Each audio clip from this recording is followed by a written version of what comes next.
I'm still wearing sweaters because I haven't busted out my summer wardrobe yet, but my summer wardrobe consists of 2 extra shirts and a pair of slacks, so it won't be a big deal. All right, so how many first-timers do we have here today? How many people in here is first time to 1 million cups? A couple. Okay, cool. Great to see you. Great to have you. Going to start off this week with our opportunity to get weird. We have our 3 mugs up here. If you want to come up to the front of the stage for one of these cool little mugs. Great for coffee. Joel told me, though, last week, also great for tea, and I've been using it for tea, and that was a very good recommendation, absolutely. So come up here, explain, or just a quick statement why you like to come to 1 Million Cups, and you can take one of these mugs with you. Another option, just to change it up a bit, if you'd like to, if you have somebody in the room who has done a particularly good deed, some good work lately, solid of particular value for you, you can call them out on that and gift them a mug if you'd like. So, looking for some volunteers. I'm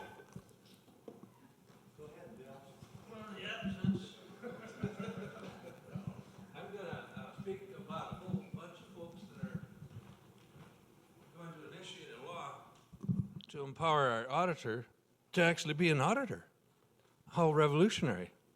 So in case you didn't realize it, our publisher wrote an article not long ago, and he did a smackdown of our governor, whom I like, by the way, and he asked the governor, well, why did you castrate the auditor? What does that have to do with transparency? So what I'm saying is these sponsors of this initiated law, and there are many, and I believe I'm on that list, want an auditor who does his business. We are awash in money. We have a one-party state, and we've got a problem. So I would like to commend those guys.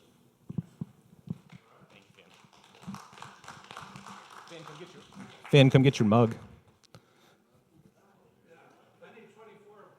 I need 24.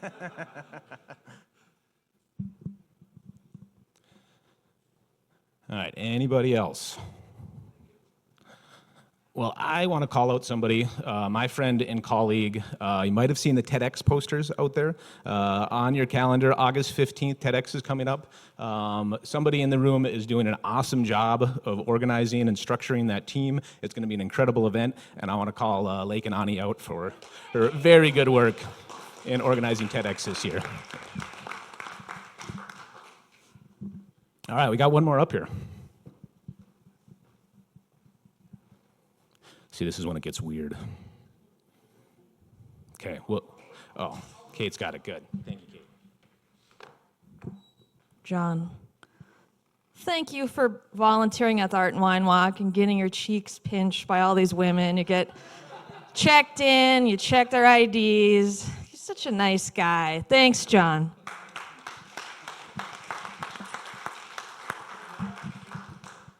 Thank you, all right. Okay, so now would be a good time. If you haven't downloaded the 1MC app, you can do so. If you have it downloaded, please check in. That allows us to better track our numbers and allows you to stay in the loop on upcoming 1 Million Cups events.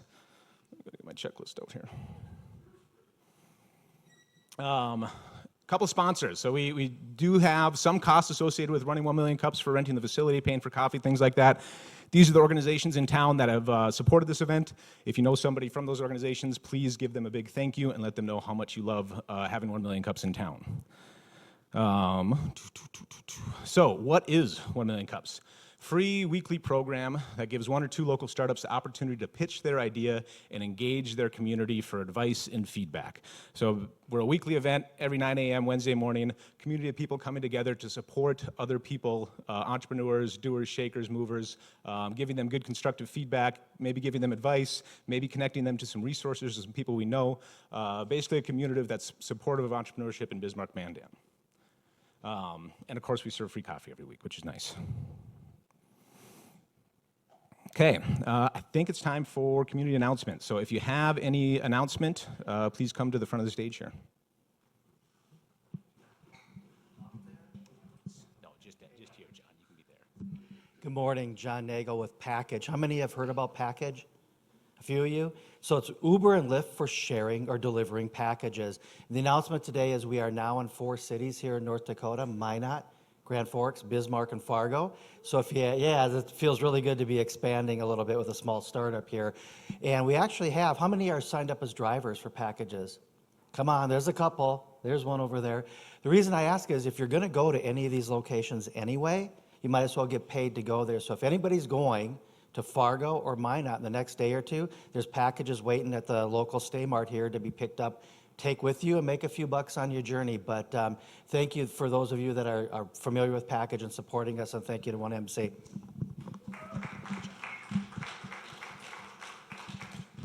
Morning, everyone. If you missed our last house concert, you're in luck because we have one this Friday at 8 o'clock downtown with Ben Suki. He was there last summer. He whips out the harmonica, and it's just amazing. We're also looking for volunteers, so if you enjoy being outside and have a meal provided for you, we're looking for people that kind of help with the setup and the tear down.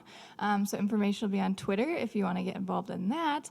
And then lastly, I just wanted to let you guys know that we started a Make Well podcast, and there's a lot of people that have been past presenters. We have Jordan Loftus this week, Amos Colbo tomorrow, and then Best Shots Kaler on Tuesday. So if you want to kind of hear their story from back when they grew up to today, make sure to check that out. We're on all the platforms, iTunes, Spotify, you name it. So make sure to listen in.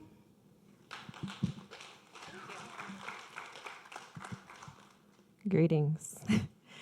I'm here to share a vision and an event that is coming up in a few weeks. And I believe we had a slide. But there it is. That looks good too. So it's called Conscious Rays. Last year, well, I'm a local artist. I'm many things, but in this capacity, I'll be a local artist. And I had this idea where I just wanted people to come up with their families and paint with me in a park all day. And I brought it to the Arts Council. Eileen got behind it, and so did this Parks and Rec, and it grew just a little bit. So now I will be painting under a shelter, but there will also be some local vendors, some crafty ladies, and some healers, and well, it's continuing to grow, so I can't even tell you what all will be there. A henna artist. As well. So if anyone knows Mellow Sun or Melody, she'll be there. There will be hula hoop performances and live music. Now, the Larks play at 7:30, so I got to kind of end things at 7. But maybe from like that 5 to 7 hour to end off the day, if you can make it out, it's a Friday. There will be music. Just help us celebrate. And then if you're free, if you have children, there's something to create. There will be a large community collaborative where everyone adds individual rays and words of intention to a sun. I've left flyers out by the coffee. So if you're interested, or if you can take one back to your business and share it with your staff or anywhere in your journey today, I would really appreciate it. And thank you.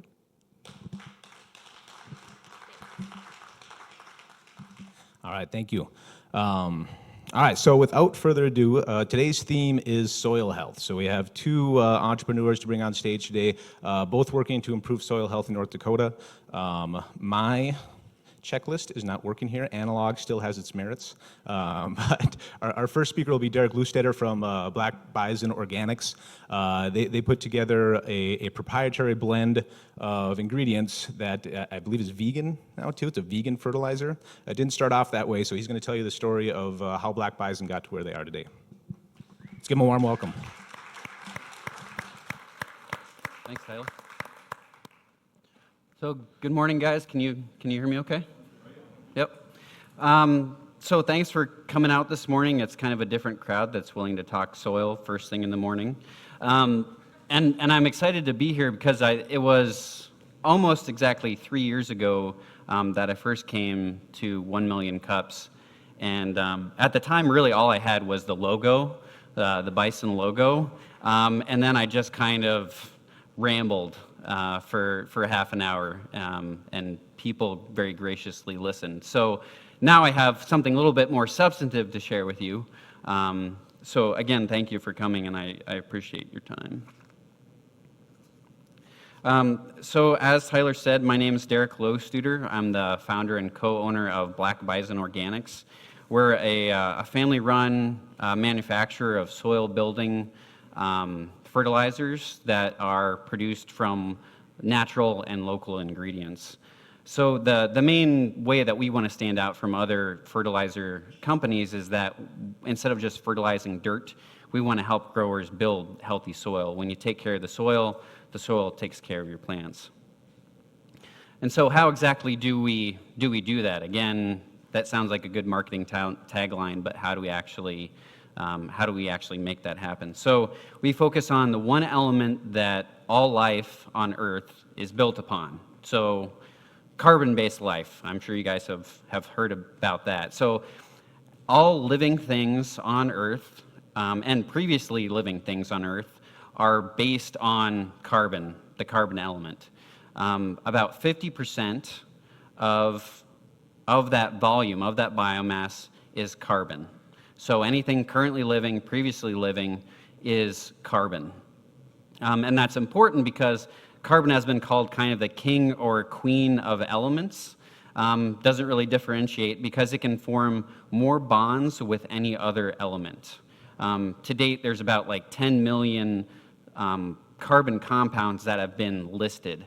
But it's kind of like, finding species. We're constantly finding new ones all the time. So it's not like that's how many there are. There's theoretically almost an infinite number of combinations that you can form with carbon. So it's a very unique element. And this is important because carbon is kind of the energy storage for soil. I used to call it the battery of soil. But really, it's more than that. It's the battery, it's the engine, it's the tires, it's even the driver's seat of soil health. So it's not just a store of energy. It's what makes soil, is that carbon content. So just to kind of give you a feel for kind of how out of the box but commonplace carbon is that this is a half pound of biochar. Have any of you heard of biochar before? So biochar is really just a fancy word for charcoal that's specifically made to be used as a soil amendment. So depending upon your char, where you get it, how it's made, it's about 90% carbon. So this is 90% pure carbon, made from beetle-killed pine in Colorado. So it's full of microscopic nooks and crannies. So it's like a carbon English muffin.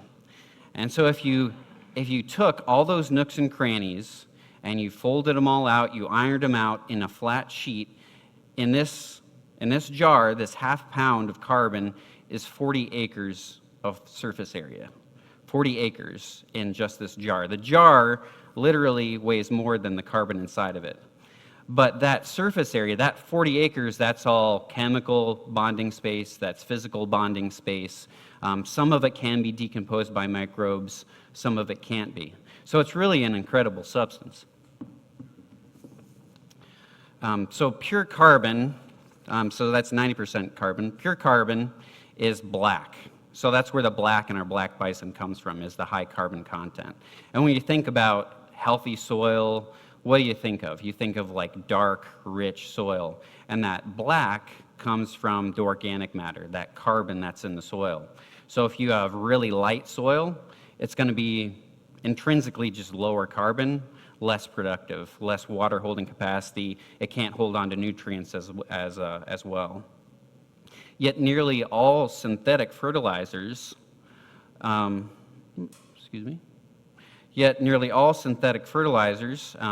by those I mean those made from artificial chemical compounds. So most of what you'd buy in a big box store or garden center are synthetic fertilizers.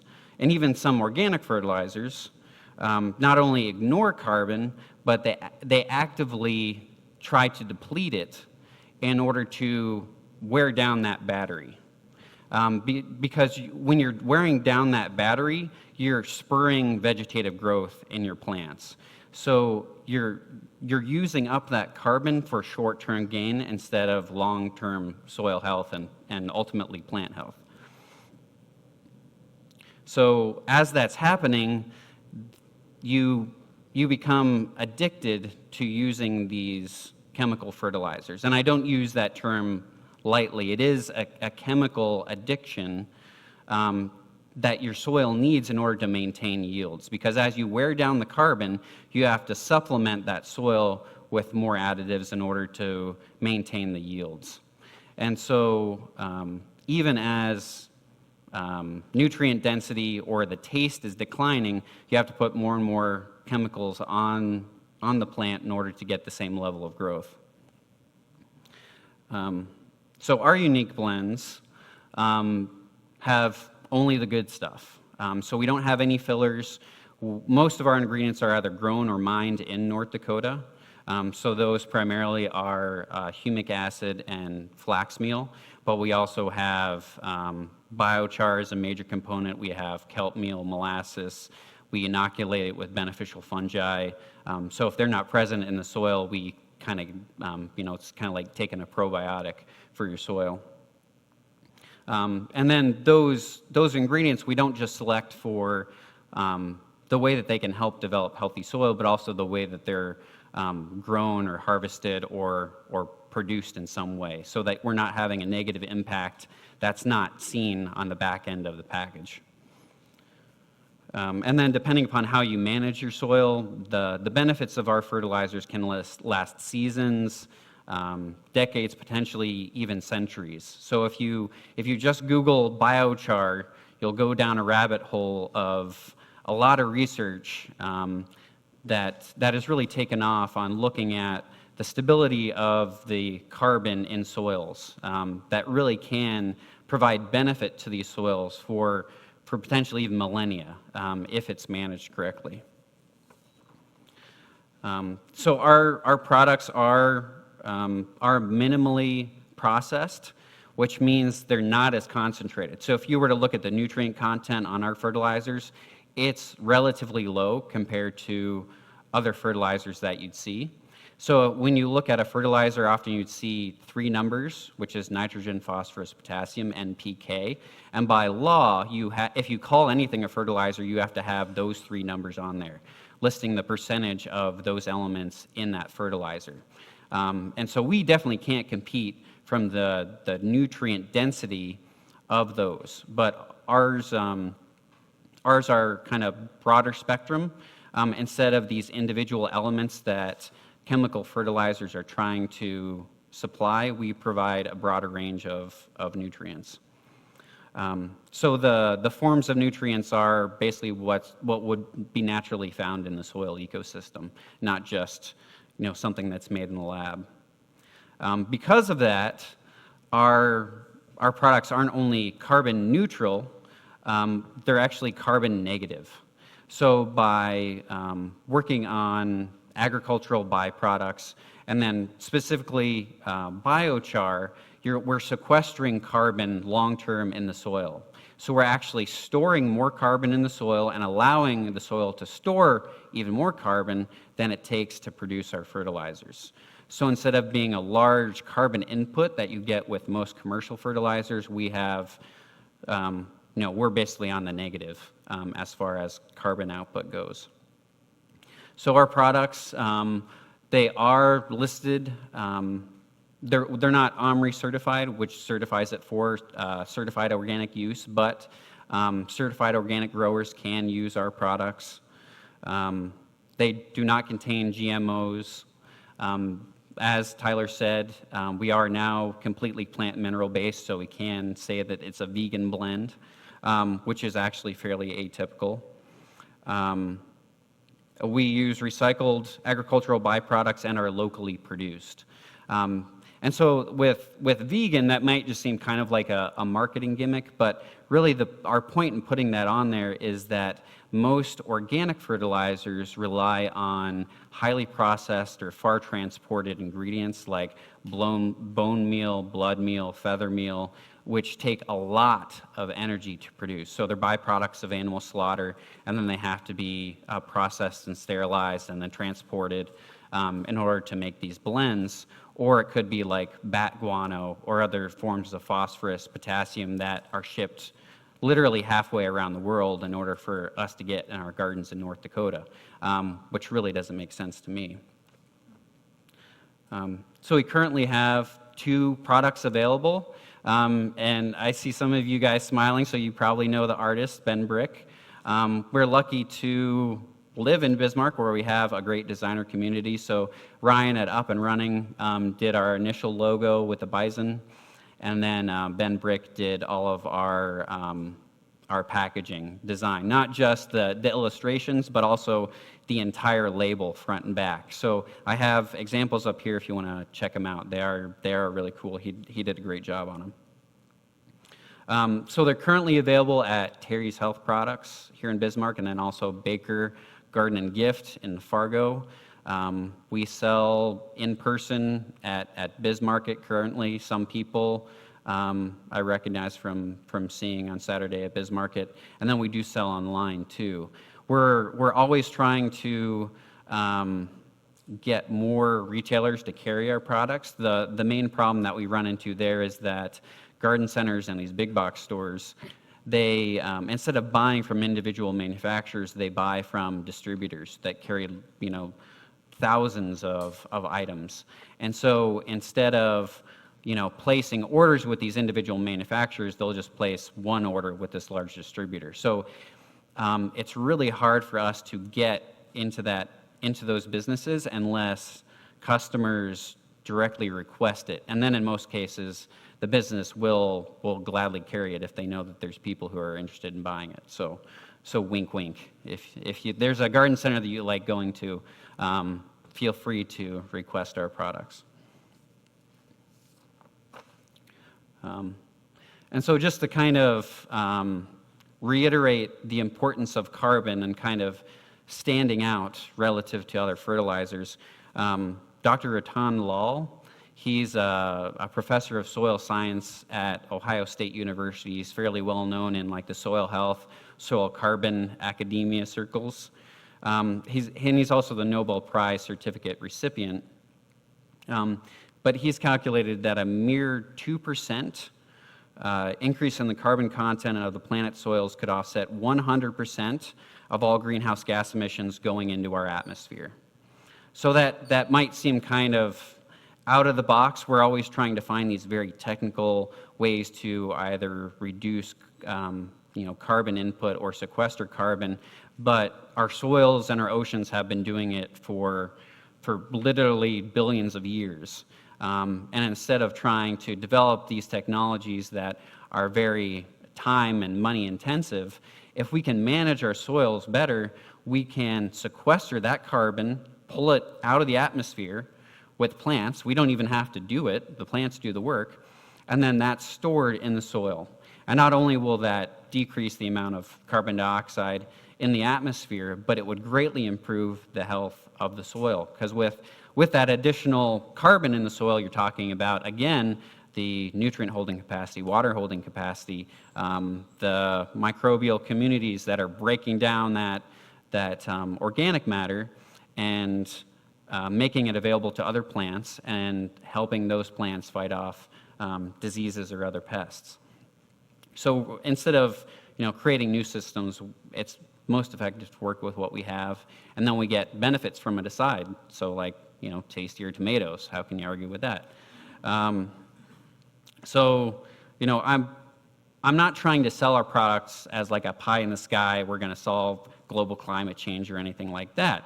But it's a step. It's a step in the right direction. Instead of doing harm, we can do good, and we can grow the plants that we like to grow anyway, and grow them better with our products.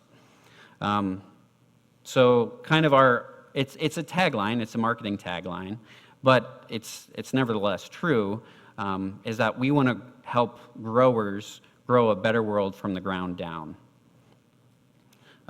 So again, thanks a lot for your time. Feel free to check us out online, blackbison.org.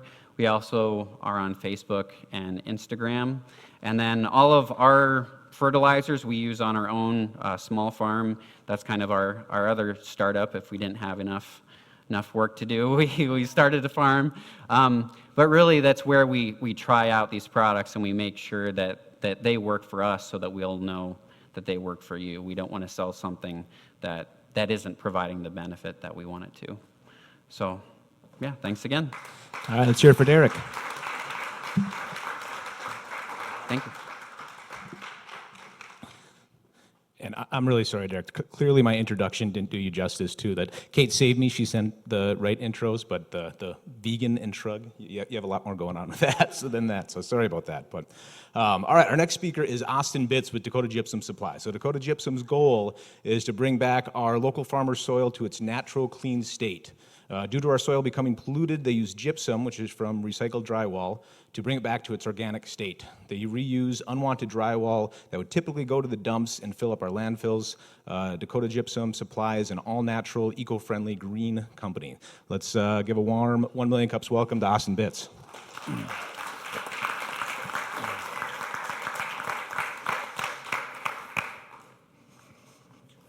Oh, thank you. Everybody hear me? Everybody see my black eye from out there? Don't worry, I didn't get punched. I ran into the fence at softball, and I took the worst of it, unfortunately. The fence is still there, so. But anyway, like Tyler said, my name is Austin Bitz. Wanted to start with this quote. I don't know if you guys are familiar with Roberto Clemente. He's my favorite baseball player, but I think this quote, it's something that we could live by as people on earth here, that anytime you have an opportunity to make a difference in this world and you don't, then you're wasting your time on earth. And, Roberto lived by that. He was a great humanitarian. He always believed in helping his people, his homeland in Puerto Rico. That what happened to him, 1972, I think it was in December, there was an earthquake in Nicaragua, and Roberto thought, well, they're our neighbor, we need to help them. Even though they didn't always get along, he just said, well, we need to do something. So he organized a group, they got a bunch of supplies together, and they loaded them all on a plane. Unfortunately, the plane was overloaded. They knew it. They knew that they could only send so many people with. He was willing to go. He told others, you stay behind, I'll go with. And I think, his idea was he was on a mission to do good. And what could go wrong? Well, what happened was the plane took off. Shortly after takeoff, the plane crashed into the ocean. And even the children today say that the ocean took Roberto. And I just think that he's a great example for people to live by. So again, my name is Austin Bitz. I'm the owner and operator of Dakota Gypsum Supply. And what we do is we recycle drywall waste to reclaim the gypsum core. When most people hear drywall recycling, they assume that we reuse it in construction. But what we do is we recover the gypsum as a cost-effective, eco-friendly solution for the ag industry and for brine reclamation. So what is gypsum? It's a natural mineral that is mined from the earth. It is flame resistant, and the majority of it goes into drywall for construction. The reason why that is because of its natural flame resistance. That makes it a desirable building material. So why do we recover the drywall? To market it to North Dakota for the calcium and sulfate content. It's kind of the forgotten soil amendment because the majority of it, like I said, goes into drywall production. George Washington actually used gypsum to farm, and drywall gypsum has many uses. So why drywall gypsum? Well, drywall gypsum, forgot that slide, but here's the idea of the amount of scrap that gets produced from just one house. It can increase, it can decrease. This is just probably your average size. But the thing with drywall is it is 93% gypsum and 7% paper. And the gypsum content is 23% calcium and 17% sulfate.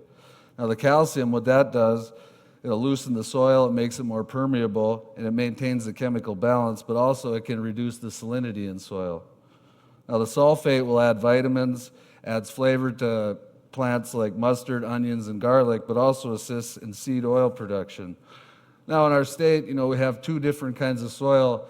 On the eastern half, it's more of a clay-rich soil. Well, what gypsum can do there is it break down the clay, but also make it easier for the soil to absorb and break down the calcium and sulfate. Now in the western half, we have more soil that is deficient in calcium. Well, what the drywall gypsum can do will give a quick, long-lasting boost of calcium, and it will also help retain moisture in the soil.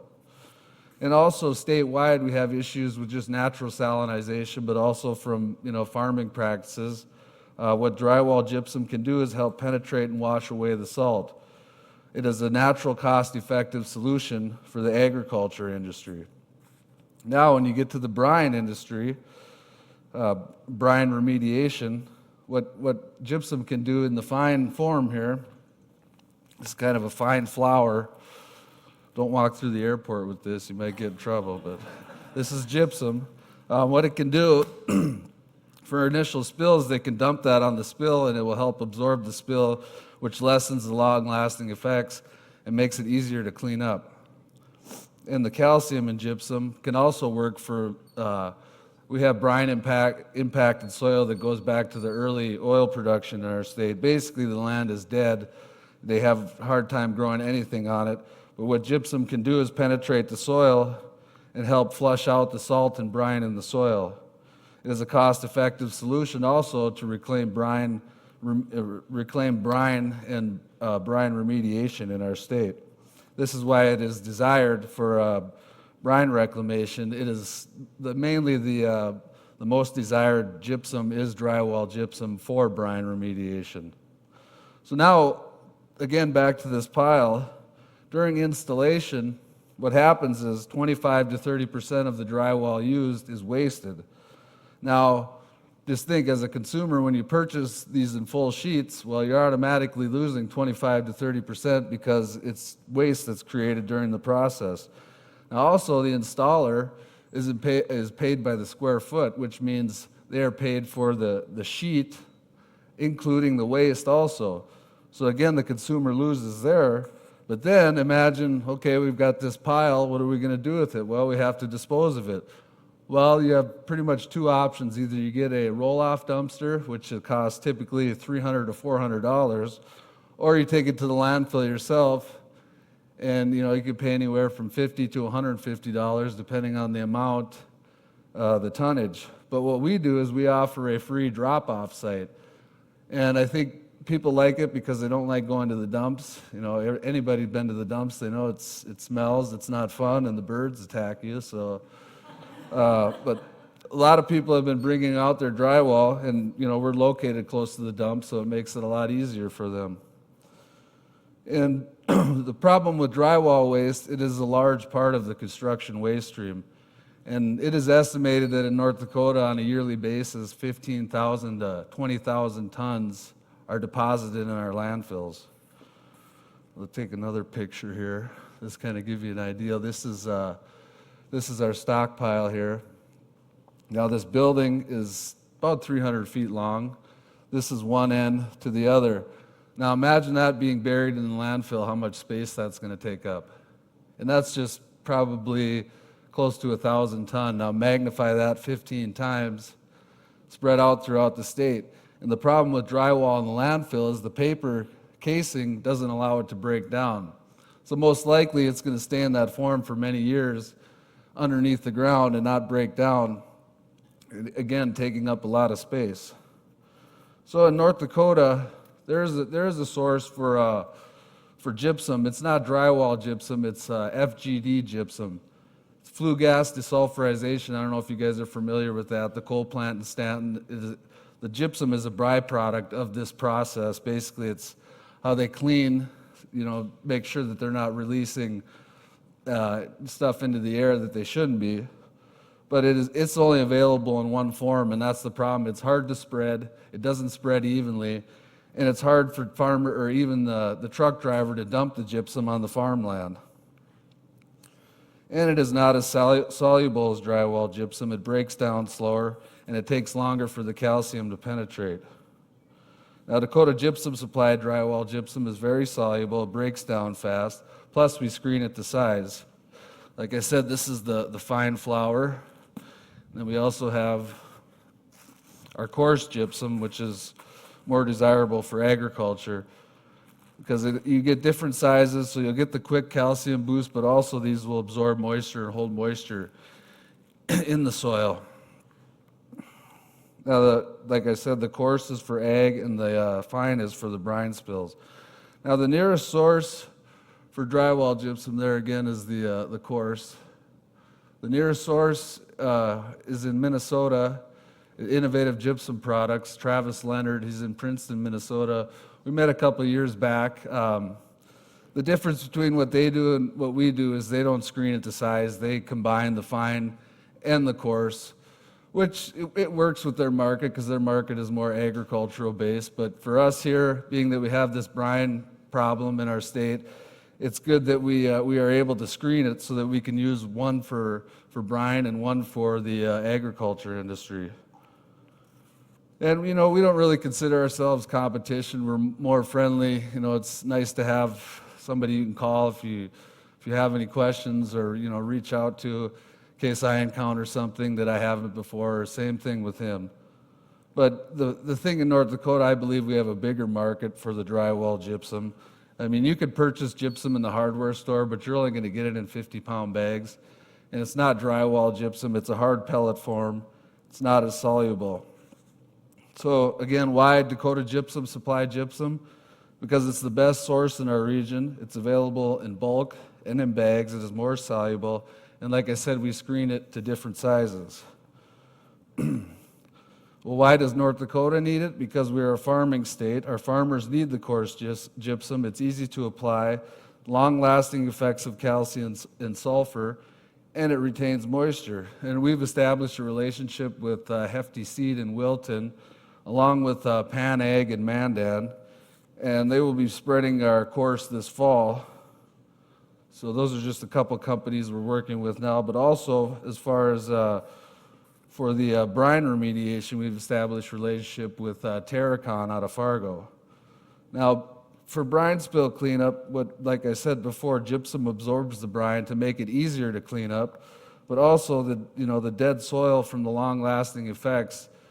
It is the preferred gypsum in reclamation, and it breaks down faster to open up the soil to flush out the salt.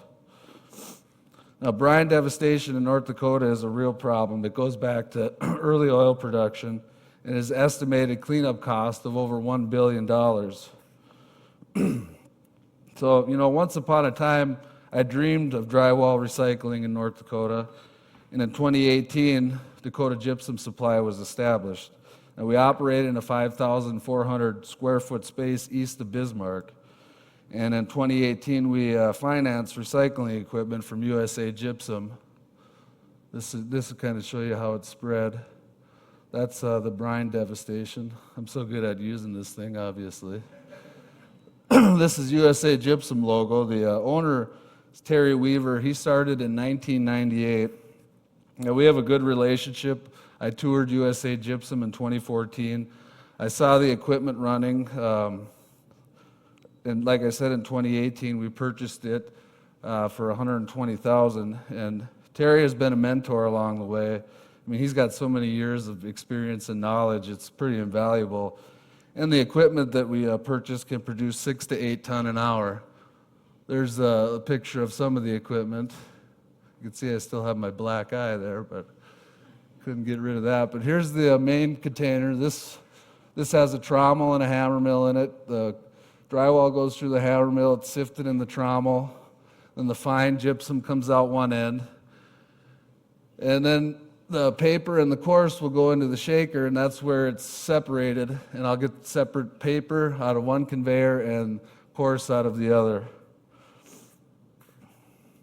And the nice thing about this is one person can run it. It doesn't require a whole lot of employees. It's very efficient. That's the nice thing about having conveyor belts. You can just watch everything, and I have shut-off switches, so if anything happens, I can just jump out and hit a button and stop the whole process. But, it doesn't require many employees. I've got help from my dad and my cousin, a couple of friends. But that's basically the gist of the operation there. I've had other important mentors along the way. A couple of them here. Finn Dooley, he's out in the crowd here. He's been a lawyer for over 35 years. He's the president of North Dakota Salted Lands Council. He has extensive knowledge on the brine devastation in North Dakota. He's passionate about his mission to restore the brine-impacted soil. Well, then last year, Finn introduced me to Dr. Kerry Sublette. He's a soil scientist from the University of Tulsa. He's got over 30 years' experience in brine reclamation. And I attended his one-day seminar with Finn, and learned his techniques basically for reclamation. It's pretty simple. You source the calcium, which is gypsum, water, and proper drainage. And Kerry's passionate about it also. He wants to help North Dakota fix the brine devastation. They've dealt with the similar issues in Tulsa and been successful with reclamation. And a couple other people I'd like to mention. You know, we have some great resources here in Bismarck. One is the Innovate program, Innovate North Dakota. It's a great program. I recommend it to anybody that has an idea and they need a little bit of help with it. Also, the Small Business Development Center, Nancy over there is great.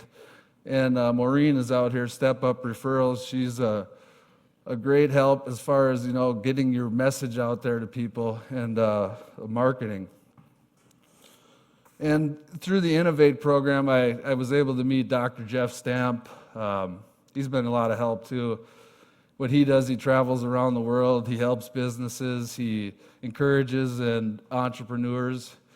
And he recently gave the commencement speech at University of Minnesota, and I recommend checking it out. It's very inspirational.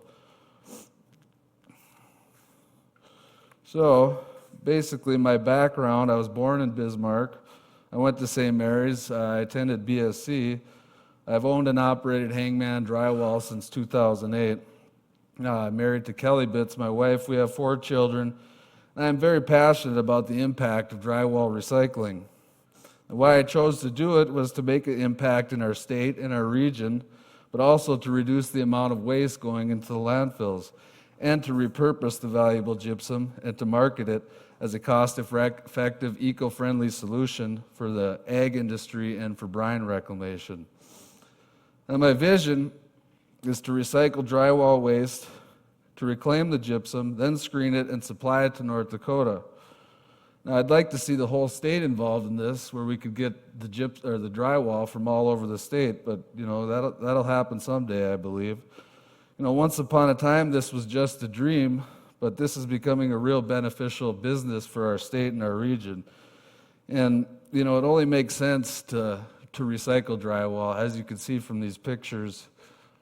You know, we don't need this stuff in our landfill, and it's got a beneficial purpose for the state. So once again, I want to go back to the quote here. Anytime you have an opportunity to make a difference in this world and you don't, then you're wasting your time on earth.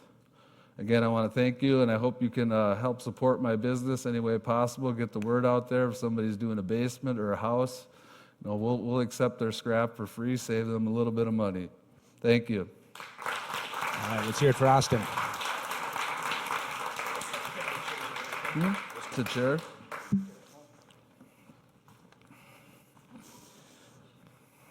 All right, I think Kate is our mic runner today. So if you have a question, please raise your hand, and Kate will get you the mic. If you'd rather not have a microphone in your hand, you can use hashtag 1MCND on Twitter, and Lakin's monitoring that. She'll ask the question for you. So initial question I have, guys. So with both of your products, and Austin, this might not be the case with yours, but you need somebody to transition to using a product they haven't used before in their operation. How can you speak into that challenge, and how are you getting people, Derek, with using organic fertilizer, or Austin with using gypsum if they haven't before? How has that conversion gone? It's difficult because the conventional, agricultural input industry has done an excellent job of marketing itself to make people think that it's healthy or natural. And I use the word natural, and I mean it. But the word itself, you can put it on anything, and there's no legal requirement for something being natural. And so it's difficult and requires a lot of education. So by far, that's what we do to sell our product. We have to educate people as to how our product is different from what's on the market, available now. Because as far as we know, we're the only biochar and flax-based fertilizer brand in the world. But what does that mean? What are the benefits of that versus, Miracle-Gro? We can't compete on price. I think we compete on results and then the impact that we have both, in the garden, but then also the effects of, like I said, harvesting these non-sustainable sources of nutrients, and then those high processing costs of, again, the blood meal, bone meal, synthetic fertilizers like urea-based fertilizers and things like that. So yeah, it's difficult, but it just takes a lot of conversation. Yeah, I agree. I think, anytime you're trying to market anything to farming, it's always difficult because farmers are so used to using one thing all the time that it's hard to get them to open their eyes to using something else. And the thing with gypsum is, it's been around for so long, and there's been people that have used it the right way and people that have used it the wrong way. So it does take education to get them to understand, well, if you use it the right way and you use it for at least 3 to 5 years, you're going to see the results. It takes a little bit of time, but you'll see them eventually. Gotcha. We got a question back here. Yes, this question's for Austin. What would be the difference? Well, and I think it would be specifically pH, but the difference between using lime for soil health versus gypsum. Yeah. Is it just that lime changes the pH and gypsum Yeah, doesn't? lime will increase the pH. Okay. Gypsum helps stabilize it. Okay. Thank you. I guess this question is for both of you. You talk about education, and then it takes time.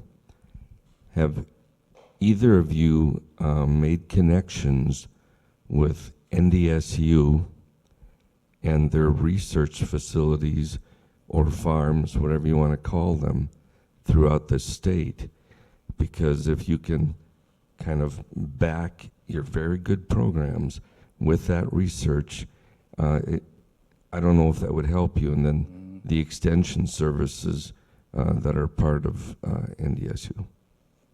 Yeah, I've talked to Tom DeSutter at NDSU. I think there's interest there in using our product. We talked last fall. He said, we'd definitely be interested in using it. So I think that's a very good question and something that I'm definitely going to follow up on. Yeah, and I'm actually an NDSU employee. So full time, I work for the North Dakota Forest Service. So we're a department of NDSU similar to Extension. And so I in particular have to be kind of careful with potential conflicts of interest and where I draw that line. But that said, I can't actively promote my product as a state employee. I don't want to do that. But aspects of the product, for example, biochar, there's benefits of just plain biochar. It's not just plain, but just biochar. And so just last month, in April now, geez, I'm losing track of the months. I helped put on like a biochar production workshop at Minokan Farm, which is run by Burley County Soil Conservation District. And then we're going to put on other workshops, just biochar specific. So I am actively involved in bringing those researchers and those demonstrators into using, I guess, the benefits of our product, but not the product itself. Question down here. For Austin, for the brine issue, what is the outcome of doing nothing? And then if you do something about it, where does the brine end up? Well, typically, if you don't do anything, you're going to end up with the results that we have in Botno and Renville County, where the soil's just destroyed. And then in the reclamation, what you want to do is you want to capture the brine from the soil. Terracon has a really good process. If you want to look it up, they put a holding tank in and they drain it to that, and then the brine water can be reused. Question in the middle here. Yeah, not really a question, more of a statement. I've been to a handful of the Hefty Seed soil conservation meetings or whatever, and there they kind of preach the use of gypsum to help with your soil thing. biggest problem we had back when I was working with my father-in-law on their farm is that there was nowhere to buy it. So it's kind of nice to see, product is catching up with what people are preaching. So just wanted to let that say that. Yeah, they're very good advocates for gypsum. I'm a citizen advocate of sorts, self-appointed in the Burley County, Bismarck area. But we have, I was sat in on all the utility rate meetings. And is there anything with your products or anything as people are thinking outside the box? Our utility rates went up significantly in Bismarck, but there's other areas in the rural water area to where they'll actually come to places like ours, pick up their water and take it back to like Glen Ullin and things because their charges will bankrupt them as far as their utility rates. Is there anything that might benefit people as they're looking for ways to conserve water within your products and help their grasses grow green and those type of things to where they're maximizing the benefit of their growth but minimizing their water usage? Well, I think with gypsum, just the fact that it'll hold water in your soil, that's going to help out a lot, especially if you irrigate. It's going to keep the water in the soil longer, slowly release it as the soil needs it. That's the nice thing about drywall is that's basically what it's designed for, is to absorb the moisture and then release it as it dries out. That's why it's called drywall. And that's more or less the same with organic matter, which is kind of what we're promoting. So it increases the water holding capacity of soils. And then also just by reducing other stressors on the plants, then drought stress isn't as much of an issue. So it's kind of a whole plant health approach. So if you're mitigating some stressors, then you might not necessarily have to irrigate as much if we're just talking about water. Question over here. Austin, wondering what are the benefits of the gypsum on soil with high alkali content? Yeah, it works well with that also. It's basically the same thing as, the technique for brine reclamation works well for farming also with alkali. Basically, you till it, you put the gypsum in, and then you irrigate it, and you make sure that you have good drainage. But, what they're trying to implement now is using drain tile for the drainage, which would help out quite a bit. It's a little more expensive, but if you want to see the results, I think that's the way to do it. David? Yep. So from what I understand, there's some pretty serious downstream consequences to simply dumping nitrogen, phosphorus, potassium on soil. As it gets into our waterways downstream, it's sort of the limiting resource in these ecosystems and causes a lot of damage. It sounds to me like your guys' approach to maintaining soil health is completely different and might help to address that issue as well. Can you speak to that at all? Sure. So yeah, as you mentioned, one of the major pollutants that the agricultural industry is kind of putting out there isn't necessarily like pesticides, herbicides, and things like that. It's fertilizer.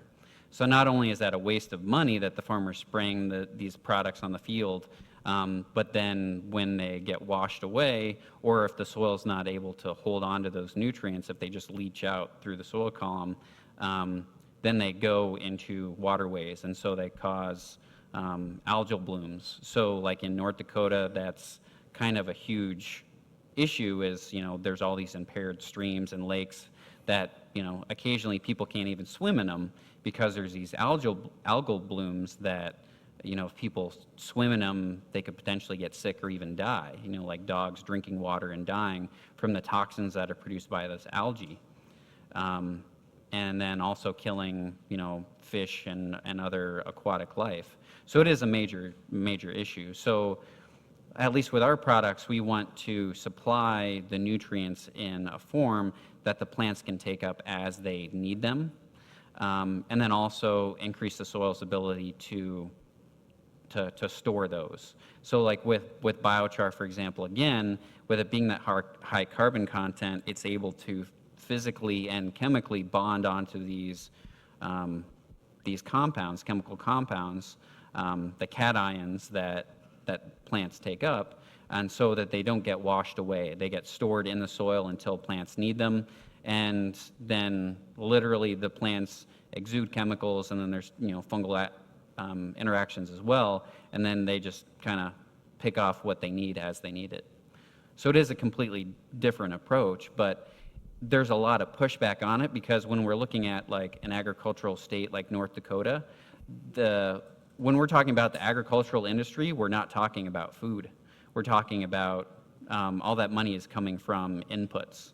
So it's implement dealers to help spread these chemicals, and then it's agronomists, selling inputs, nitrogen, phosphorus, potassium, other chemicals. And so it's not necessarily trying to produce food at the cheapest cost. It's trying to make profit by selling producers, selling farmers these chemicals. So there's an economic disadvantage to keeping those nutrients in the soil. I do have to ask one last quick question before our final question. So both of you were through the Innovate ND program, or were Innovate ND participants. So for those that don't know, Innovate ND is a program through the Department of Commerce where entrepreneurs, if they have a product that's innovative in some way and scalable beyond North Dakota, bringing revenue in from outside the state, there's some grant dollars available and support systems available for entrepreneurs as they work through that Innovate program. Could you, in one sentence, besides the money, which I'm sure is really nice, but that's too easy, in one sentence, what was the biggest benefit of working in that Innovate ND program, do you think?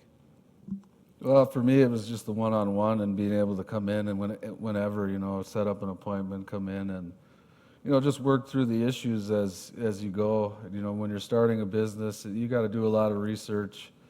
It takes time. Like I've said, we've been at this for, one sentence, right? But this is way for more many than one years, sentence. so it's a lot of help having that one-on-one with people that they have knowledge and they know how to help you get your business going. So yeah, and I probably don't even need a whole sentence, but I would say that it's confidence. So Yeah. confidence to actually pursue the business, because I'm not originally from North Dakota, but lived here for a while, but had this business idea and then looking for ways to kind of foster that. And then I heard of the Innovate ND program, and then it's nice to go into some place and then people are like, well, that sounds cool. I don't understand it, but it sounds like you might have something there, so let's pursue it. Let's see how we can make this work. And so actually having that support, and then the confidence to actually invest the time and money and everything into the business. Yeah, connecting with resources is very important for any entrepreneur. So, Yeah. Kate, if you could, my last Yeah. question. First of all, you guys seem really cool. Like, I kind of want to have a beer with you or something, or hang out. I like these guys. If you have any questions, you can ask too at the end. We ran out of time, but we always ask the same last question every time. What can our Bismarck Mandan 1 Million Cups community do for both of your businesses? How can we help? Well, I think what we went over today, basically everybody here, they know a lot of people. Just go out and spread the word about what we do. I think that's what's important about these networking events, is that you meet people that you have never met before, and you find out about other businesses that you don't know about, and you find connections, and that's what's great about this. Yeah. And I guess I would say, it wouldn't just benefit my business or Austin's business or any, kind of organic or soil health-based business, but know where your food comes from. You don't necessarily have to buy it at a farmer's market or something like that, but become familiar with how your food is grown. Because more than anything, we have the ability to solve or worsen a lot of problems that we're facing today with agriculture, just because everybody eats, everybody needs to eat. And so it can have a huge positive or a negative impact.